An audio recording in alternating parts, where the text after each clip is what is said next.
الف لام را، یہ کتاب روشن کی آیتیں ہیں. ہم نے اس قرآن کو عربی میں نازل کیا ہے تاکہ تم لوگ سمجھ سکو. اے پیغمبر، ہم اس قرآن کے ذریعے سے جو ہم نے تمہاری طرف بھیجا ہے تمہیں ایک نہایت اچھا قصہ سناتے ہیں، اور تم اس سے پہلے بے خبر تھے. جب یوسف نے اپنے والد سے کہا کہ ابا، میں نے خواب میں 11 ستاروں اور سورج اور چاند کو دیکھا ہے، دیکھتا کیا ہوں کہ وہ مجھے سجدہ کر رہی ہیں. انہوں نے کہا کہ بیٹا، اپنے خواب کا ذکر اپنے بھائیوں سے نہ کرنا، نہیں تو وہ تمہارے حق میں کوئی چال چلیں گے.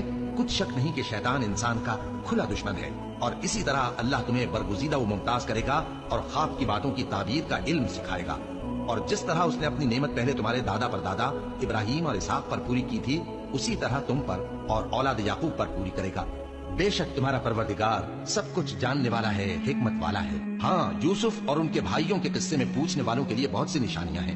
جب انہوں نے آپس میں تذکرہ کیا کہ یوسف اور اس کا بھائی ابا کو ہم سے زیادہ پیارے ہیں، حالانکہ ہم جماعت کی جماعت ہیں، کچھ شک نہیں کہ ابا کھلی غلطی پر ہیں.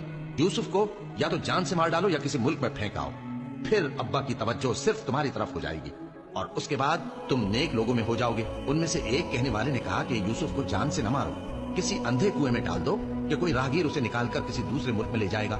اگر تم کو کرنا ہی ہے تو یوں کرو. یہ مشورہ کر کے وہ اپنے والد سے کہنے لگے کہ ابا جان، کیا سبب ہے کہ آپ یوسف کے بارے میں ہمارا اعتبار نہیں کرتے، حالانکہ ہم اس کے خیر خواہ ہیں.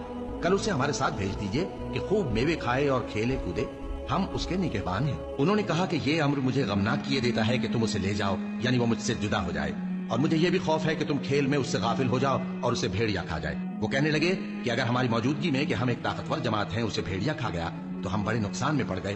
غرض جب وہ اس کو لے گئے اور اس بات پر اتفاق کر لیا کہ اس کو اندھے کنویں میں ڈال دیں، اور ہم نے یوسف کی طرف وہی بھیجی کہ ایک وقت ایسا آئے گا کہ تم انہیں ان کے اس سلوک سے آگاہ کرو گے اور ان کو اس وحی کی کچھ خبر نہ ہوگی. اور یہ حرکت کر کے وہ رات کے وقت باپ کے پاس روتے ہوئے آئے.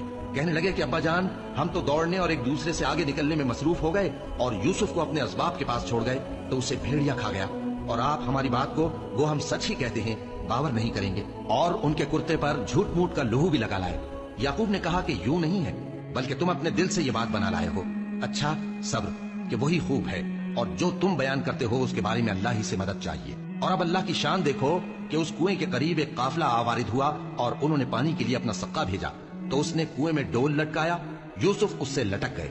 وہ بولا، زہے قسمت، یہ تو ایک لڑکا ہے اور اس کو قیمتی سرمایہ سمجھ کر چھپا لیا. اور جو کچھ وہ کرتے تھے اللہ کو خوب معلوم تھا، اور انہوں نے اس کو تھوڑی سی قیمت یعنی معدود چند درہموں پر بیچ ڈالا، اور وہ اس سے بیزار ہو رہے تھے. اور مصر میں جس شخص نے اس کو خریدا اس نے اپنی بیوی سے جس کا نام زلیخا تھا کہا کہ اس کو عزت و اکرام سے رکھو، عجب نہیں کہ یہ ہمیں فائدہ دے یا ہم اسے بیٹا بنا لیں. اس طرح ہم نے یوسف کو سرزمین مصر میں جگہ دی، اور غرض یہ تھی کہ ہم ان کو خواب کی باتوں کی تعبیر سکھائیں. اور اللہ اپنے کام پر غالب ہے، لیکن اکثر لوگ نہیں جانتے.